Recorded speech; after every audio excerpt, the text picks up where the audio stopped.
তো সবাই কেমন আছেন? আশা করি ভালো আছেন, সুন্দর আছেন, সুস্থ আছেন। আর আমিও ভালো আছি।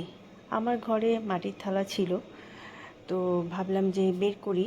মাটির থালায় ভাত খাওয়া খুব ভালো স্বাস্থ্যের জন্য।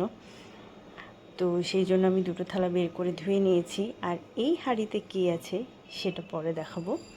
আর এটার জন্যই মাটির থালাটা বের করেছি, যে এটা আজকে মাটির থালায় খাবো।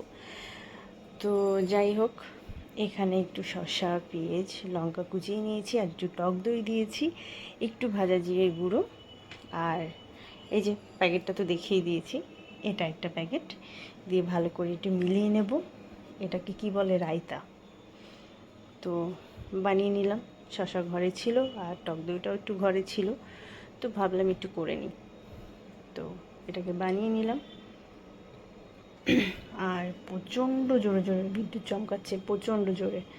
এত জোরে জোরে মেঘ ডাকছে যে আমার বাচ্চা ঘুম থেকে লাফিয়ে লাফিয়ে উঠছে। তো যাই হোক, আমার কমপ্লিট হয়ে গেছে। একটু খেয়ে দেখি কেমন হয়েছে। খুব ভালো হয়েছে। খুব ভালো বলবো না, মোটামুটি। আর এই হাঁড়িটার মধ্যে কী আছে সেটা এখন দেখাচ্ছি আপনাদেরকে। কী আছে? সারপ্রাইজ! বিরিয়ানি। হ্যাঁ, খেতে ইচ্ছে করছিল বিরিয়ানি, তো বাইরে কিনতে গেলে অনেক দাম। তো আমি ভাবলাম যে একটুখানি মাটন কিনে দুটো আলু দিয়ে অল্প করে একটু বিরিয়ানি করে ফেলি। তো যাই হোক, বাইরে থেকে কিনতে গেলে সেই বিরিয়ানিগুলো আমার খেতে একদম পছন্দ হয় না।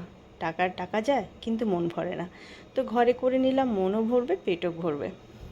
আর খুব ভালো হয়েছে খেতে। তো যাই হোক, অল্প করে একটু আপনাদের সাথে শেয়ার করলাম। তো সবাই ভালো থাকবেন, সুন্দর থাকবেন, সুস্থ থাকবেন। আর আমার ভিডিওটা ভালো লাগলে একটু লাইক, কমেন্ট, শেয়ার করবেন।